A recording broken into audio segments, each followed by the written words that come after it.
옆에 분들과 환하게 웃으시면서요, 이렇게 인사했으면 좋겠습니다. 함께 와서 감사합니다 라고 인사해 주시기 바랍니다. 네, 감사합니다. 저도 여러분과 이렇게 같이 예배 드리고 또 이렇게 같이 지내는 게, 같이 산다라는 게 늘 고맙다라는 마음을 가지고 있습니다. 여러분도 이제 저와 함께 있는 것이 좋다. 그리고 옆에 있는 분들과 함께 신앙생활을 하는 것이 감사한 일이었으면 좋겠다라는 마음입니다. 우리는 지금 요한일서를 통해서요, 하나님과의 사귐에 관해서 배우고 있습니다. 하나님과의 사귐이라고 하니까 이제 계속 이제 이 말씀을 듣는 가운데 여러분 안에 나와 하나님과의 관계라는 것을 계속 확인해 가는 그런 시간이 되면 좋겠는데요. 지난주에 이제 이 하나님과의 사귐으로 초대하면서 우리가 들었던 메시지가 무엇이었냐면, 하나님은 빛이시다, 그에게는 어둠이 조금도 없으시다는 것이다 라는 이 메시지를 들었습니다. 그래서 하나님이 빛이시고 이제 하나님에게는 어둠이 없기 때문에, 이제 기억나시죠?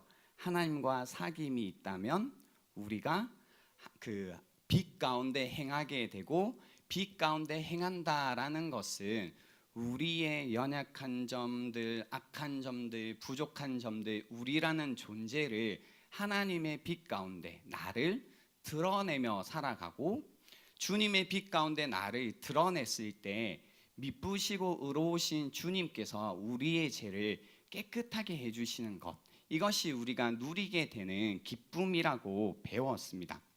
기억나시죠? 근데 만약에 우리가 어둠 가운데 행하면 계속해서 우리의 죄를 부인하게 되고 스스로를 속이며 살아가게 되고, 또 결국은 예수님이 우리를 위해서 십자가에서 하신 그 사건과 부활의 능력이라는 것을 부인하면서 살아가게 된다라고 했습니다. 그래서 빛 가운데 산다라는 것은 드러내는 것이고 고백하는 것이었다면, 어둠 가운데 행한다라는 것은 내 자신을 숨기고 부인하며 사는 것이다 라고 했습니다. 오늘은 이 말씀에 이어서요, 빛 가운데 사는 것 그리고 어둠 가운데 사는 것에 관해서 좀 더 배워볼 건데요, 지난주가 나와 하나님과의 관계였다면 오늘 배울 내용은 나와 주변 형제들과의 관계를 이야기해 주고 있습니다. 오늘 말씀을 보시면 이제 간략하게 요약을 하자면 이런 이야기입니다. 빛 가운데 행한다라는 것은 형제를 사랑하는 것이다. 어둠 가운데 행한다라는 것은 형제를 미워하는 것이다 라고 이렇게 간략하게 이야기할 수 있습니다. 9절 말씀에 보면 빛 가운데 있다 하면서 그 형제를 미워하는 자는 지금까지 어둠에 있는 자요, 그의 형제를 사랑하는 자는 빛 가운데 거하여 자기 속에 거리낌이 없으나 그 형제를 미워하는 자는 어둠에 있고 또 어둠에 행하며 갈 곳을 알지 못하나니 이는 그 어둠이 그의 눈을 멀게 하였음이라 라고 해서요, 빛 가운데 행하는 것, 그러니까 하나님과 사귐이 있고 빛 가운데 행하고 있으면 형제를 사랑하고 있을 거고, 하나님과 사귐이 없고 어둠 가운데 행하고 있으면 형제를 미워할 거라고 하는데요, 이게 지난주 말씀과 이제 밀접하게 관련되어 있다라는 겁니다. 그러니까 그런 거죠. 내가 하나님의 빛 가운데 나 자신을 이제 고백하고 드러내며 살아가는 겁니다. 그러니까 내가 얼마나 죄가 많은지, 연약한지, 악한지, 완전하지 못한지, 그런 어떤 나 자신을 보는 거죠. 그래서 나의 죄가 보이고 내가 죄인인 걸 막 알아가는 겁니다.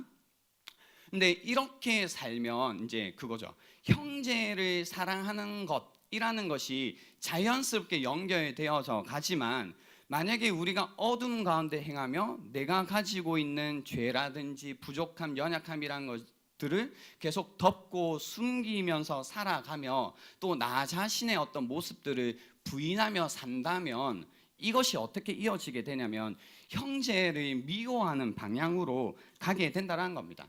그러니까 이거죠. 내가 죄인인 걸 알면 형제를 사랑하는 쪽으로 가고, 내가 죄인인 걸 부인하고 살면 형제를 미워하는 방향으로 가게 되어 있다라는 겁니다. 그러니까 그거죠. 우리가 빛 가운데 살고 있다면 다른 사람을 정죄하는 것이 조금씩 어려워지기 시작합니다. 그러니까 나의 연약함을 보고 있고 내 죄가 보이기 시작한다면 다른 사람의 죄를 보는 것이 점점 옅어져 가고요. 오히려 이게 역설적이지만 나의 죄를 보는 것을 점점 하지 않고 덮어두기 시작하면 신기하게도 다른 사람의 부족한 것, 연약한 것, 약한 것 뭐 이런 것들은 더 잘 드러나고 보여진다라는 겁니다. 이게 참 재밌는 역설처럼 저는 느껴집니다. 그래서 이제 여러분이 잘 아시는 이야기 중에요, 요한복음 8장에 어떤 이야기가 나오냐면 음행 중에 잡혀온 여자를 정죄하는 장면이 나옵니다. 근데 이 이제 여자를 어떻게 해야 될까요? 라고 했을 때 예수님께서 이 한마디를 하시거든요. 뭐라고 하시냐면 너희 중에 죄 없는 자가 먼저 돌로 치라라고 이제 이야기하시죠. 그래서 돌로 쳤어요, 안 쳤어요? 아무도 돌을 던지지 못하고 다 내버려 두고 떠나가게 됩니다. 그래서 예수님이 이제 그 여자에게 물으시죠. 너를 고발하던 그들이 다 어디 있느냐라고, 너를 정죄한 자가 없느냐라고 물으니까 주여 없나이다라고 하는 거죠. 무슨 뜻이에요? 예수님이 너희 중에 죄 없는 자가 먼저 돌로 치라라고 이 빛이 발한 거죠. 막. 그러니까 뭐예요? 빛 가운데 이제 들어오니까 내 안에 있는 죄들이 내가 죄가 없나? 내가 돌을 들고 던질 자격이 있나? 생각을 해보니 이제 없는 거죠. 그러니까 돌을 다 내려놓고 가는 겁니다. 그래서 주님께서 이렇게 말씀해 주십니다. 나도 너를 정죄하지 아니하노니 가서 다시는 죄를 범하지 말라라는 이 이야기 있잖아요. 요 이야기 바로 이어서 여기까지가 8장 11절까지 내용인데 12절에 뭐라고 하시냐면 나는 세상의 빛이니 나를 따르는 자는 어둠에 다니지 아니하고 생명의 빛을 얻으리라라고 이제 자신을 빛으로 소개하시는 것은 결코 우연이 아닐 거다라는 겁니다. 이 누군가를 정죄하는 것과 빛 대신 예수님을 믿고 따르는 것이라는 것은 이처럼 밀접하게 연결되어 있다는 거죠. 그래서 우리가 하나님과의 사귐이 정말로 있고요, 그분을 아는 거죠. 그래서 그분의 빛 가운데 행하고 있으면 우리는 우리의 죄라는 것들을 계속 하나님 앞에 드러내고 고백하고 그 죄를 용서함 받고 그 가운데 주변에 있는 다른 형제들을 사랑하는 쪽으로 가게 될 거고, 어둠 가운데 계속 살게 된다면 내 죄는 계속 숨기고 부인하면서도 주변에 있는 다른 사람들의 뭐 이렇게 잘못 뭐 이런 것들은 엄청 정죄하면서 이제 살아가게 된다라는 겁니다. 자신이 안 보이니까 자신이 의로운 줄 알고 살아가게 되는 겁니다. 그래서 여러분 안에 아니죠. 우리 안에는 모두 이 의의 문제라는 것이 다 있습니다. 스스로 의롭다 여기는 마음들이 있다라는 거죠. 다른 말로는 이제 교만이라고 할 수 있는데요. 사실 이 스스로 의롭게 여기려고 하는 성향들은 모든 사람들의 마음속에 존재하고 있습니다. 하나님 앞에서 자기를 이제 감추고 사람 앞에서 내가 얼마나 괜찮은 사람인지 이제 드러내고 싶어하는 이런 교만이라는 것은 모든 죄의 뿌리가 되는 겁니다. 그래서 그 조나단 에드워즈라는 목사님은 스스로 의롭다고 여기는 교만은 마귀가 인간의 마음으로 들어오는 대문이라고 표현하셨습니다. 그래서 이 교만에 대한 자기의에 대한 해결책은 모든 사람이 하나님의 은혜로 값 없이 의롭다 하심을 얻었다라는 이 로마서 3장 말씀을 받아들일 때만 가능한 것이다라는 겁니다. 근데 자꾸 이런 사실들을 놓치고 어둠 가운데 행하고 있으면서 자기의 잘못을 하나님 앞에 고백하지 아니하고 숨기고 이제 살아가면요, 오늘 표현해 보면 이 걸림돌이 자꾸 되기 시작합니다. 10절에 보면 이런 말씀이 있습니다. 그의 형제를 사랑하는 자는 빛 가운데 거하여 자기 속에 거리낌이 없으나 라고 했을 때 여기 거리낌이라는 것이 걸림돌이라는 말인데요.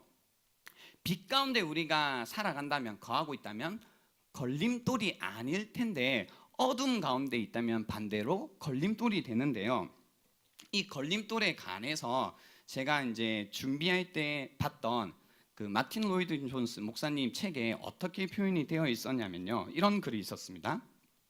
어둠 가운데 있는 자는 어둠 가운데 행하는 자는, 마음이 어두운 자는 자신뿐 아니라 다른 모든 사람까지 걸림돌이 된다. 그 안에 형제를 사랑하지 않으려는 영이 있기 때문에 그가 접하는 모든 것이 걸림이 된다. 이런 사람은 자신이 형제를 사랑하지 않기 때문에 다른 사람들도 걸려 넘어지게 한다. 언제나 문제거리를 찾는다. 그들은 모욕을 받지 않았는데도 모욕감을 느낀다. 언제나 무엇인가나 그들을 흥분하게 만든다. 항상 무엇인가에 의해 화를 낸다. 그들은 사랑하지 못함에 의해 계속해서 넘어지고 자빠진다. 뿐만 아니라 다른 사람까지도 걸려 넘어지게 한다. 그들이 이 같은 상태에 처해 있을 때에 아무도 어떻게 해야 할지 알지 못하기 때문이다. 그들이야말로 참으로 예민하고 다루기 어려우며 계속해서 다른 사람을 문제 가운데 빠지게 하는 사람이다라고 해서요, 이 빛 가운데 행하지 않고 어둠 가운데 행하면서 그 형제를 사랑하지 못하는 사람들은 자기에게도 걸림돌, 남에게도 걸림돌, 자기도 어찌할 바를 모르고 다른 사람도 그 사람을 어찌해야 될지 모르는, 계속해서 주변의 문제에 빠지게 만드는 그런 사람이 된다는 겁니다. 즉 스스로를 계속해서 의롭게 여기고 사는 사람은요, 누군가에게 끊임없이 걸림돌이 되고 다른 사람을 더 쉽게 미워하는 사람이 된다는 겁니다. 그래서 교만이라는 것은 결국은 우리 안에 미움이라는 것을 계속 일으키게 된다는 겁니다. 한번 이제 생각을 해보시겠어요? 첫 번째는 지난주에 나눴던 말씀, 나는 하나님과의 사귐이 있는가? 그래서 빛 가운데서 나는 정말로 내 자신을 하나님께 드러내며 고백하며 자백하며 살아가고 있는가? 자백했을 뿐만이 아니라 그분의 미쁘시고 의로우심을 의지하여 내 안에 있는 그 더러운 부족함, 불완전함을 채우고 깨끗하게 한 경험들이 있는가를 이제 생각을 해보시고요. 만약에 여기에 걸려 있으면 오늘 뒤에 말씀은 1도 이제 안 들릴 거예요. 그러니까 내가 용서받지 못했다면 누군가를 용서한다, 내가 사랑받지 못했는데 누군가를 사랑한다는 건 애초에 불가능한 일이기 때문인데요. 만약에 이 부분에 걸려있는 분들이 계시다면 뒤에 말씀을 듣기보다는 내가 계속해서 하나님 앞에 내 자신을 드러내고 있나? 그래서 내가 죄인인 것을 알고 있나? 나는 지금 이 순간에도 다른 사람의 죄가 아니라 내 죄를 보고 있는가? 그래서 내 안에 겸손한 마음이 있는가를 우선 살피셔야 된다는 겁니다. 그래야만 오늘 우리가 나누고자 하는 형제 사랑이라는 곳으로 흘러갈 수 있게 된다는 겁니다. 우선 이제 오늘 어둠에 거하면 미워한다, 미움을 갖는다라고 했는데요. 이 미움이 뭔지 한번 배워봤으면 좋겠거든요. 그러니까 우리가 이 사랑에 관해서는 헤세드니 아가페니 이렇게 연구를 잘 해봤지만 미움이라는 단어는 잘 안 살펴본 것 같더라고요. 저도 그랬고요. 그래서 이번 기회에 한번 미움인 그런 무슨 뜻이지? 형제를 미워한다라고 할 때 미워하는 게 뭐지? 나는 그래도 형제를 막 그렇게 미워한 적은 없는 것 같은데 이런 생각이 들다 보니까요, 과연 미움이 뭘까에 관해서 한번 살펴봤습니다. 미워하다, 헬라어로 미세우라는 단어인데요. 이 미움에는 이 레인지가 있더라고요. 이제 범위가 있더라고요. 그냥 이게 미워하는 거야, 요게 미워하는 거야가 아니라 미움에 이렇게 범위가 있더라고요. 그래서 disfavor부터 어디까지냐면 detest까지 있더라고요. 설명해 드릴게요. 제가 보고 있는 이 헬라어 사전이 영어다 보니까 어쩔 수 없이 처음에 영어로 말씀을 드린 겁니다. 그 첫 번째 이 미움이라는 것은 어떤 범위에서 시작하냐면요. 이겁니다. 막 엄청 막 미워하는 게 아니고요. 상대방을 탐탁하게 여기지 않는 것, 좀 이렇게 냉대하는 것, 내키지 않아 하는 것, 좀 꺼려하는 것, 관심이 적은 것, 배려가 적은 것에서부터 이게 미움의 범위 안에는 들어오는 거예요. 여기서부터 어디까지 가는 거냐면 아주 싫어함, 혐오함까지 포함되어 있는 단어더라고요. 그래서 우리가 보통 미움이라고 하면 형제를 미워하십니까? 이런 이제 질문을 들을 때 나는 아닌데라고 할 때 늘 우리의 마음에 이제 생각은 뭐냐면 그거죠. 나 그래도 그렇게 미워하는 사람은 없는데, 이제 교회 안에서도 내가 조금 이제 그렇긴 해도 미워하지는 않아라고 하는데, 이제 다시 한번 그 개념을 생각을 해보셔야 되는 겁니다. 미움이라는 단어가 만약에 탐탁하게 여기지 않는 것도, 냉대하는 것도, 좀 내키지 않는 하는 것도, 꺼리는 마음도, 배려가 적은 것까지도 미움에 포함되는 내용이라면 이제 생각을 해봐야겠죠. 나는 혹시 이제 다른 형제 자매들이 무언가를 할 때 이렇게 살피볼 때 계속해서 이런 표정 있죠. 아마 이런 거 잘 보이는지 모르겠네요. 막 이렇게 좀 꺼려하고 뭐 할 때마다 막 이렇게 내키지 않냐는 표정으로 계속 보고 있는지, 그죠?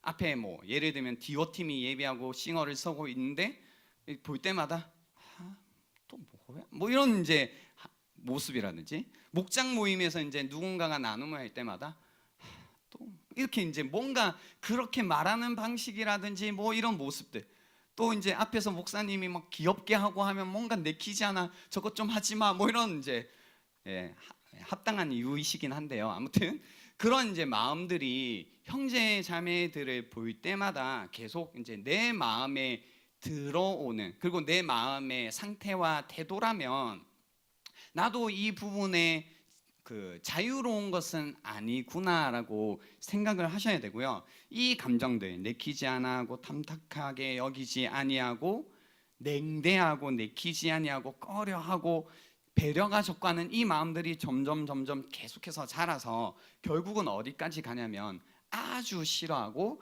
혐오하는 단계까지 가게 된다라는 겁니다. 여러분은 어떠신가요? 옆에 분들을 한번 슬쩍 보실래요? 한번 슬쩍 바라보시고요. 옆에 분들을 보실 때 이제 또는 이 교회에 오셔서 뭐 특정한 인물을 보는 건 아니더라도요. 뭐 특정한 인물이라고 하지 말아요. 일단 그냥 교회에 올 때마다 내가 나의 시선이라는 것, 나의 표정이라는 것, 그리고 나의 마음의 상태라는 것이 볼 때마다 좋다, 너무 잘하네, 너무 기쁘다, 뭐 이렇게 그게 흡족하고 기쁘게 받아들여지고 막 그런 마음보다는 계속해서 뭐가 또 뭐야? 뭐 이렇게 계속해서 뭔가 내키지 아니하는 그런 나의 마음의 상태라면 한번 돌아가 보시란 겁니다. 혹시 내가 지금 여기에 있는 사람들, 이 공동체, 이 교회가 내키지 않고 뭔가 크게 잘못하고 있기보다는 내가 하나님 앞에서 그분의 빛 가운데서 나라는 어떤 존재가 죄인인 것을 놓치고 나의 죄를 보지 못하고 있기 때문에 계속 작은 것, 사소한 것에서까지도 뭔가 마음에 들지 않고 내키지 않는 마음의 상태로 와 있다면 오늘 말씀을 통해서 내가 뭔가 좀 잘못하고 있는 게 아닐까를 돌이켜보는 시간이 되면 좋겠다라는 겁니다. 왜냐면요, 이 미움이라는 것, 미움이라는 방식, 다른 사람을 볼 때 끊임없이 내 거는 숨기지만 남의 거는 자꾸 드러내는 것, 나는 정죄하지 않지만 다른 사람은 끊임없이 정죄하는 것, 나에게는 손가락질 받지 않았으면 좋겠지만 다른 사람을 향해서는 끊임없이 손가락질하고 말하고 쓴소리를 하는 이런 어떤 태도, 미움의 태도라는 것은요, 그 하나님 나라에 속해져 있는 방식이라기보다는 세상의 방식이기 때문입니다. 어둠의 영역에 쉽게 말하면 속해져 있는 방식이기 때문입니다. 디도서 3장 3절에 보면요, 그래서 이런 말씀이 있습니다. 우리도 전에는, 하나님을 알기 전이죠, 하나님과의 사귐이 있기 전에, 빛이 비치기 전에는 어리석은 자요, 순종하지 아니한 자요, 속은 자요, 여러 가지 정욕과 행락에 종노릇한 자요, 악독과 투기를 일삼은 자요, 가증스러운 자요, 끝에 피차 미워한 자였으나 라고 해서요, 피차 뭐라고, 무슨 얘기냐면 나도 다른 사람을 미워하고 누군가도 나를 미워하는 그 상태로 계속해서 살아왔다라는 겁니다. 그러니까 어둠 가운데 살아왔다. 하나님 없는 어둠에서 살 때에 우리가 살던 삶의 방식이라는 것이 끊임없이 누군가를 미워하고 또 나도 미움받고 이제 이런 상태로 계속해서 살아왔다라는 겁니다. 그래서 성경이 우리에게 이제 하나님을 알았다면 그런 거죠. 우리가 생각할 때는 어떻게 다른 사람을 미워하지 않고 살 수 있을까? 뭐 이런 생각을 하거든요. 그러니까 사랑하세요라는 말보다 더 힘든 얘기가 뭐냐면 어떻게 하면 미워하지 않고 살 수 있을까라고 하는 건데, 그게 바로 우리가 하나님을 알기 전에 너무나 자연스러운 우리의 사람을 향한 태도였기 때문에 그런 겁니다. 그래서 이런 설교, 미워하는 것이 이런 겁니다. 그래서 우리가 이렇게 혹여나 다른 사람을 보는지 그러한 마음을 가지지 않는지 우리를 계속해서 살피셔야 됩니다라는 이야기가 정말 어색한 이야기가 되는 거죠. 그러니까 하나님을 알기 전에는 한 번도 해보지 않은 겁니다. 어떻게 해서든 다른 사람을 계속해서 볼 때 그런 거 있잖아요. 자동이잖아요. 보면 흠이 보이고 보면 저 사람 저거 별로네 뭐 이런 것들을 늘 따지지 않아도 되죠. 생각하지 않아도 자동적으로 너무나 자연스럽게 다 하던 건데, 갑자기 하나님을 알고 나니 미워하지 말고 사랑하라는 거죠. 그래서 지금까지 보이던 것들을 다 안 본 것처럼 하고 지금까지 못 보던 것을 보라고 하니 너무너무 사실은 그런 의미에서는 어색하고 불편하고 어려운 겁니다. 그러니까 교회 안에 오면 이제 그걸 우리가 굉장히 적극적으로 하자고 하잖아요. 그리고 여기에서는 이제 더 해야 되는 일이니까 어려운 일인 겁니다. 사실은 내가 누군가를 미워하지 않고 미움받지 않는다라는 것 너무나 힘든 일이고 어색한 일이지만 하나님과의 사귐이 있다, 그리고 하나님의 그 빛 가운데 행한다라고 할 때 하나님이 우리를 만들어 가시는 부분이 뭐냐면 바로 이 부분이라는 겁니다. 우리로 하여금 미워하는 자가 아니라 누군가를 사랑하는 자로 만들어 가신다라는 겁니다. 그래서 오늘 이 말씀은 우리가요, 하나님을 알았다라고 할 때 결코 피해갈 수 없는 말씀이다라는 겁니다. 죄의 문제가 하나님과의 사귐을 막고 있었다면 그와 마찬가지로 형제에 대한 사랑이 부족한 것도 나와 하나님과의 사귐을 막는다라는 겁니다. 이 부분은 이제 여러 번 설명을 했기 때문에 제가 너무 힘주지 않고 편안하게 얘기해도 되겠다 싶은데요. 그런 거 있잖아요. 뭐 나는 형제는 밉지만 그래도 하나님은 사랑해라는 말이 얼마나 틀린 말인지 우리가 알게 되는 겁니다. 요한일서 4장 20절에도 이렇게 나와 있습니다. 누구든지 하나님을 사랑하노라 하고 그 형제를 미워하면 이는 거짓말하는 자니 보는 바 그 형제를 사랑하지 아니하는 자는 보지 못하는 바 하나님을 사랑할 수 없느니라 라고 성경이 너무나 분명하게 우리에게 이야기하시는 겁니다. 나는 이 하나님의 말씀과 상관없이 형제와 상관없이 형제는 미워하되 하나님만은 사랑할 수 있겠다라고 하면 이제 그건 여러분만의 이야기가 되겠죠. 여러분만의 복음이 될 거다라는 겁니다. 그래서 우리의 이제 고민은 뭐냐면 혹여나 여러분 안에 그래 그렇다면 하나님 나 어떻게 다른 사람을 미워하지 않을 수 있을까요? 어떻게 하면 적극적으로는 다른 사람을 사랑하며 살 수 있을까요? 어떻게 하면 내 마음에 있는 이 미움을 없앨 수 있을까요? 어떻게 하면 다른 사람을 향해 가지고 있는 이 적대감이라는 것을 해결할 수 있을까요?가 우리가 이제 가지고 있는 고민이겠다 싶습니다. 그래서 오늘 저희가 읽었지만 제가 그냥 후루룩 넘어갔던 말씀 중에요. 2절 말씀을 같이 보시면 어떤 말씀이 있냐면, 그는 우리 죄를 위한 화목 제물이니 우리만 위할 뿐 아니요 온 세상의 죄를 위한 심이라 라는 말씀이 사실 이 명령 이전에 적혀져 있습니다. 그는 우리 죄를 위한 화목 제물이니 우리만 위할 뿐 아니요 온 세상의 죄를 위하심이라. 일단 죄를 위한 화목 제물이라는 것이 나만 위한 것은 아니구나라는 걸 이 말씀을 통해서 알게 되었습니다. 그러니까 예수님이 내 죄를 위해서만 죽으신 게 아니구나, 나만 죄를 깨끗게 하시는 것 아니구나라는 걸 이 말씀을 통해서 알게 되었다라는 거고요. 두 번째는 이 말씀을 통해서 우리가 이 화목 제물이 뭔지를 조금 공부를 할 필요가 있는데요.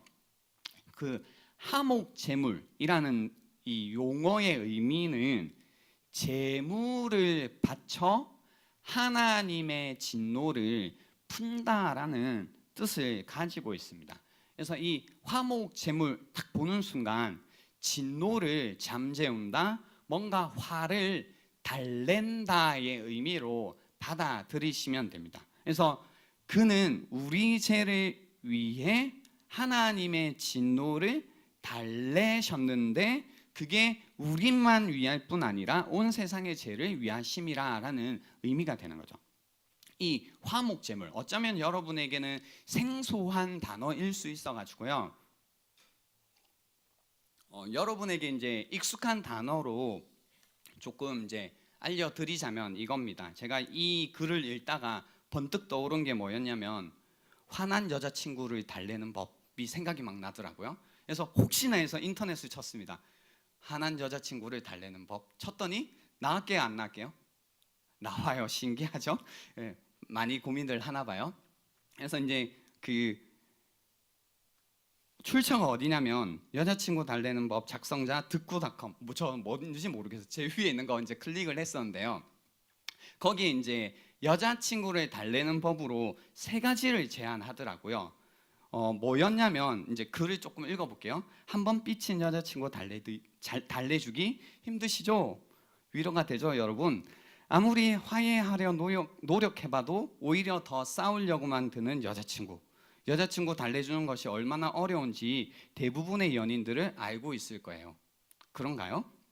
어떻게 하면 여자친구의 마음을 돌릴 수 있을까요? 제가 알려드리는 방법은 저 아닙니다. 제가 알려드리는 방법은 지극히 주관적인 방법이니 너무 신봉하지는 말기 바랄게요 라고 했지만 뒤에 굉장히 자신의 차 있습니다. 첫 번째, 여자친구 달래는 법 첫 번째 방법은 뭘까요? 여러분, 뭐가 나오게요? 혹시 이 커플이 앉아 있거나 부부끼리 앉아 계신 분들은 한번 답을 해 주시기 바랍니다. 나를 달래기 위해서는 하면서 이제 한번 답을 해 주시면 좋겠는데요. 첫 번째, 이 사람이 얘기한 게 뭐였냐면 첫 번째 방법은 선물입니다. 저 이게 좀 궁금했거든요. 여러분의 반응이 정말인가요? 네, 지금 여러 가지 반응들이 나오고 있는데요. 선물이라는 것은 꼭 생일날만 받는 것이 아니죠. 각종 기념일이나 이벤트, 그리고 이렇게 삐친 여자친구를 달랠 때도 효과가 좋답니다. 혹시 이 문구에 기분 나쁘신 우리 자매님들이 계시다면 2번, 3번 강조하지만 저의 글이 아니다라는 걸 강조해드리고요. 저도 여러분의 기분 나쁨을 충분히 공감하면서 읽고 있고 굉장히 기분 나빴습니다. 됐죠? 예, 오케이. 아마 기분이 나쁜 사람을 선물을 받았을 때 기분이 나쁜 사람은 거의 없을 거예요. 하지만 기분이 나쁜 경우도 있죠. 그것은 선물이 마음에 들지 않을 때일 거예요. 이게 뭐죠, 그죠? 어떤 선물이 마음에 들지 않을까요? 기대에 미치지 않는 선물을 주느니 아예 주지 않는 게 나아요. 여자친구 마음을 한 번에 기분 좋게 해주는 마법의 선물은 바로 뭘까요? 저는 사실 여기 충격을 받았거든요. 뭐라고 나왔냐면 가방이 되겠습니다. 진짜 기분 나쁘죠. 저도 기분 나빴어요, 여러분. 선물은 돈이라고 생각하는 것은 잘못된 상식이지만 그런 것 같은데, 좀처럼 마음을 돌리지 않는 여자친구의 마음을 80% 이상 돌릴 수 있는 방법은 이 말이 더 웃겨. 10만 원이 넘는 가방 선물 밖에는 없어요. 미치겠다, 그죠, 여러분? 어떻게 우리 자매님들을 보시고 꼭 DMI 출신 메이커로 사주셔야 되는 거 아시죠? 라고 했어요. 어이가 없죠. 여자친구를 달래는 법 두 번째도 이제 기가 막힙니다. 이벤트예요. 자신이 생각할 때 가방 선물보다는 무엇인가 의미가 있고 오래 지속될 수 있는 추억을 남기고 싶다면 뭐 하는 건지 모르겠어요. 이 두 번째 방법을 사용해 보세요. 물론 이 방법도 돈이 많이 들어가죠. 제가 그 생각했거든요. 와, 처음에 가방 사주고 이벤트 하려면 달랠 때마다 집안 말아먹겠다, 뭐 이런 생각이 들었는데요. 분위기 좋은 레스토랑에서 레드 와인 또는 화이트 와인을 시키고 준비해온 반지를 건네주세요. 야, 이거 어떻게 해야 되나요? 와인은 분위기를 들뜨게 하며 반지는 영원한 서약의 의미가 있답니다. 분위기 좋은 레스토랑의 기준은 처음 들은 기준인데요. 레스토랑 안에서 바라보는 외경이 아름다운 곳을 의미해요. 예. 여자친구 달래는 법 세 번째, 사랑. 그래서 제가 이 말 듣고 드디어 옳은 말 좀 하려고 하나 보다 했는데 내용을 들어보세요. 나는 돈도 없고 이벤트도 잘 모르겠다 하는 분들을 위해 추천하는 방법인데요. 무조건 여자친구에게 달려가 무릎 꿇고 용서를 구하고 사랑한다고 하세요. 여기서 중요한 것은 꼭 한쪽 무릎만 꿇어야 한다는 거예요. 어이가 없어요. 여자친구가 왜 양쪽 무릎을 안 꿇어? 라고 물으면 이렇게 답해 주세요. 준비하세요, 여러분. 나머지 한쪽은 내 남은 자존심이다. 그렇죠? 이렇게 하면 여자친구도 기분이 좋아질 거예요. 이렇듯 여자친구 달래는 법을 알아보았는데요. 사랑하는 여자친구와 여러 방법을 동원해서 화해하시고 이쁜 사랑하시기 바래요. 버리세요. 그죠? 뭐 이런 얘기를 하던데 여기에 관해서 하고 싶은 말이 너무 많지만 오늘 설교는 거기가 포인트가 아니어서요. 넘어가는데요. 혹여나 이런 조언을 듣고 여자친구를 달래겠다 덤비는 분들은 나중에 더 큰 화를 불러일으키니 조심하시기 바라고요. 나중에 이제 어떻게 하면 화나 있는 여자친구를 달랠 수 있을까 정말 궁금하시다면 저에게 연락을 주시면 좀 더 좋은 방법으로 알려드리겠습니다. 근데 이제 제가 이 이야기를 가지고 온 이유는 무엇을 설명하기 위함이었죠?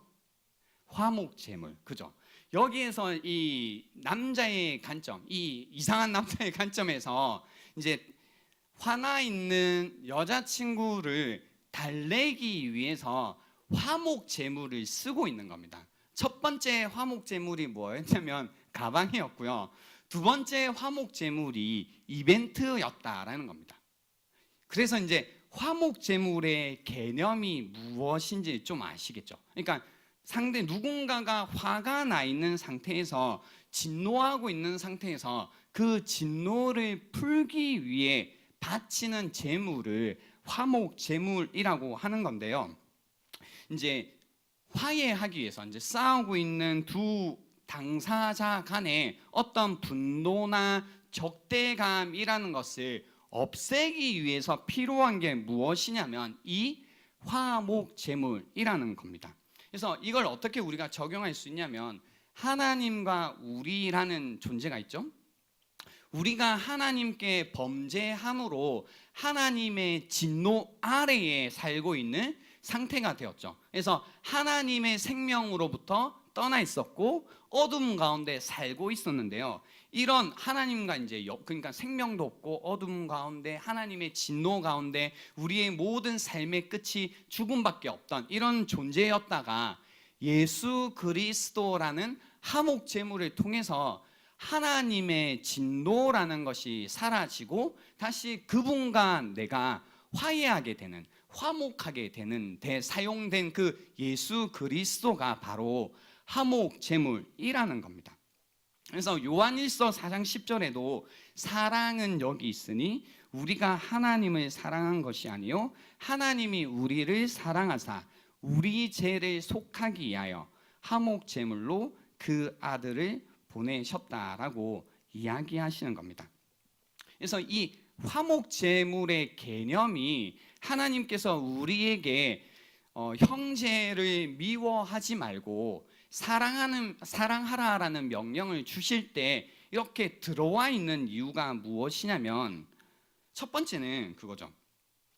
나뿐만 아니라 내 옆에 함께 하나님을 예배하고 있고 함께 하나님을 알아가고 있는 그 사람을 위해서 예수님께서 화목 제물이 되셨다라는 겁니다.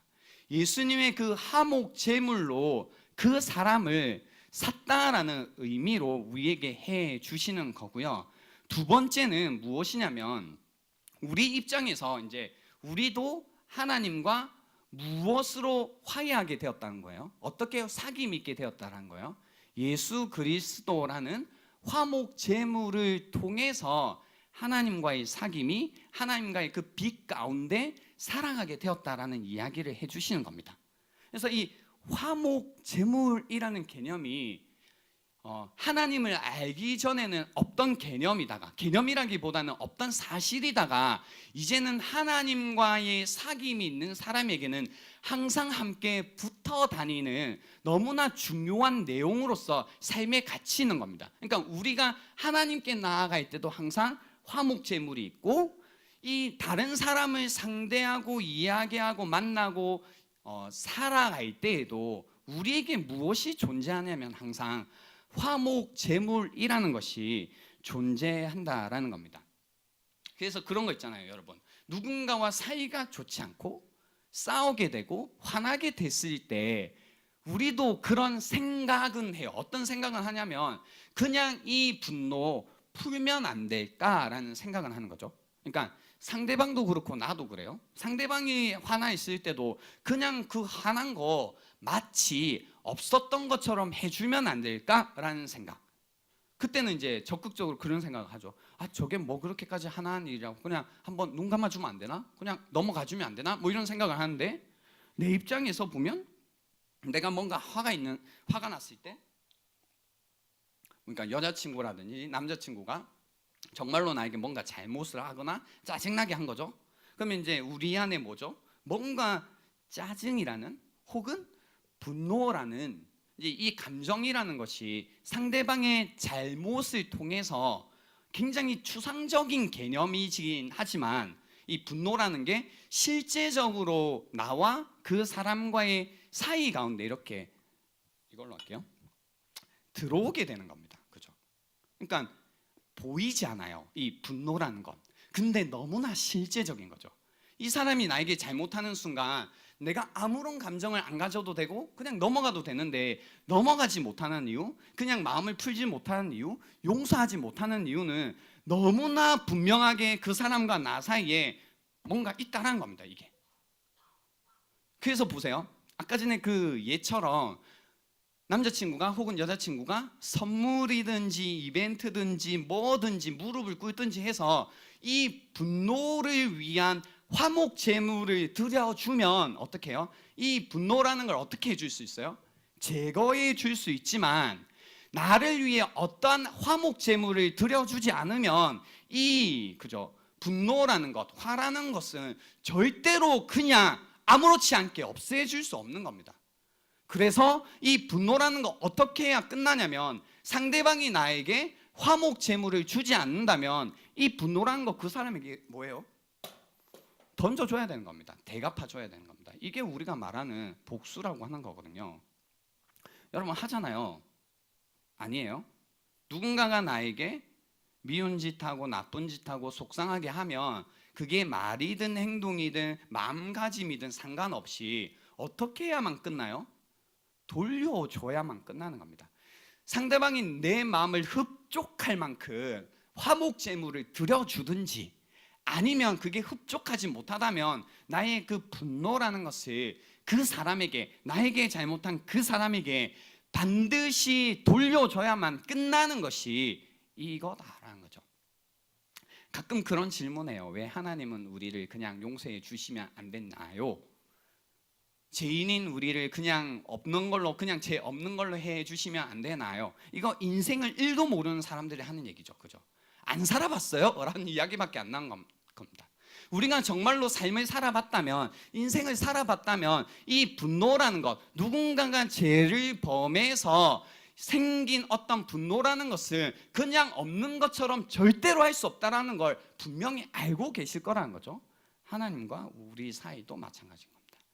그 진노가 있었고, 하나님께서는 보세요, 그 진노라는 것을 우리가 받기 마땅했지만 우리에게 그 진노를 저것처럼 돌려보낸 것이 아니라 우리를 사랑하사 예수 그리스도를 우리를 위해 이 땅에 보내셔서 우리의 화목 제물로 삼으셨다는 겁니다. 그래서 우리에게 마땅히 와야 되는 그 진노와 분노라는 것을 예수 그리스도에게 전부 쏟아 보내시고, 우리는 다시 하나님과 정말로 아무 일이 없었던 것처럼 관계를 회복시켜 주신 것, 하나님의 진노가 예수 그리스도를 통하여서 은혜가 된 것이 바로 이 화목제물이 우리에게 말씀해 주시고 알려주시는 하나님의 사랑이라는 겁니다.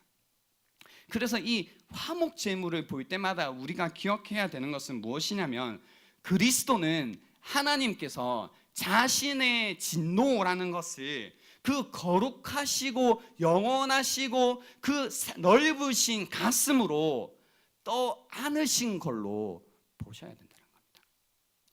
우리에게 그 미움과 그 진노를 밀어버리신 게 아니라 화목 제물을 통해서 그 진노를 스스로 하나님 자신이 떠안으신 것, 이것이 하나님이 우리에게 주신 사랑의 모습이라는 겁니다. 그래서 로마서 3장 23절에 이런 말씀이 있는 겁니다. 모든 사람이 죄를 범하였음에 하나님의 영광에 이르지 못하더니 그리스도 예수 안에 있는 속량으로 말미암아 하나님의 은혜로 값없이 의롭다 하심을 얻은 자 되었느니라. 25절, 이 예수를 하나님이 그의 피로써 믿음으로 말미암는 화목 제물로 세우셨으니 이는 하나님께서 기일이 참으시는 중에 전에 지은 죄를 간과하심으로 넘기심으로 그리스도를 통해서 자기의 의로우심을 나타내려 하셨다라고 하시는 겁니다. 그래서요, 바로 이 이야기와 바로 이 사랑 때문에요, 우리가 이 화목제물이라는 이 하나님의 사랑, 그 진노를 자신이 떠안으시는 이 하나님 아버지의 사랑을 우리가 경험했기에, 때때로 이제 누군가가 우리에게 잘못하고 실수하고 밉게 하고 짜증나게 해도요, 그 어떤 미움과 분노와 진노라는 게 내가 하나님 사이에 가지고 있던 그 진노와 미움의 크기와 비교할 때 도저히 비교할 수 없는 것이기에, 그러니까 원수 되었던 나를, 그 진노를 떠안으심으로써 나를 사랑하신 그 하나님의 사랑을 알고 있기에 예수님의 말씀처럼 원수까지도 사랑할 수 있게 하는 그 사랑의 능력이 이제 우리 안에 나타나게 되었다라는 겁니다. 그러니까 그런 거죠. 이런 거 해보는 겁니다. 예수님 나를 그렇게 사랑해 주셨구나. 나에게는 그러한 사랑이 있나? 주님이 끊임없이 내 이웃을 사랑하라, 형제 자매를 사랑하라고 명령하셨고 나처럼 너도 그렇게 살아가기 원한다라는 말씀을 주셨는데, 나는 내 삶 가운데 주변에 있는 사람들을, 그리고 함께 믿음의 형제 자매된 이 우리 공동체를 혹여나 그 조그만한 잘못과 작은 죄 때문에 끊임없이 정죄하며 미워하며 거리를 두며 냉대하며 살고 있지 않았나? 하나님이 우리에게 사랑하라고 하시면 그건 언제나 너의 사랑으로 사랑하라는 것이 아니라 예수의 사랑으로 예수의 사랑을 앞세워서 사랑하라라는 명령이시거든요. 그래서 이 명령을 우리에게 주신 겁니다. 미워하지 말고 너희가 빛 가운데 행한다면 형제를 사랑하게 될 거다라는 이 이야기를 우리에게 하시는 겁니다. 자, 한번 여러분의 삶을 돌아보시면 좋겠습니다. 화나는 일, 짜증나는 일, 함께 신앙생활을 하다 보면 그런 일들이 생기죠. 내 마음에 들지 않고, 나와 성향이 다르고, 나와 색깔이 다르고, 또 말투가 내 마음에 들지 않고, 또 하는 행동 거지도 별로 내 스타일이 아니고, 이래저래 여러 가지 일. 또 교회 안에서는 이렇게 지내는 건 알지만 내가 너 고등학교 때 어떻게 지냈는지, 대학교 때 어떻게 지냈는지, 교회 밖에서는 어떻게 사는지 다 알기 때문에 또 그러한 흠들을 보다 보니 교회 안에서 이렇게 저렇게 지내는 게 굉장히 위선적으로 보이고, 또 그것 때문에 마음이 불편한 이런 것들. 근데 그 형제도 그 자매도 하나님께서 예수 그리스도로 통하여서 희생제물 삼으셨대요. 그리고 우리에게도 그런 어떤 분노와 짜증과 못마땅함과 냉대한 마음이 들 때 예수 그리스도를 앞세워, 그 화목제물을 앞세워 그 관계를 계속해서 풀어가라라고 이야기하신 겁니다. 무슨 뜻이냐면요, 내 눈에 보여진 형제의 흠도, 내가 깨닫게 된 그 사람의 잘못도 어떻게 하는 거예요? 내가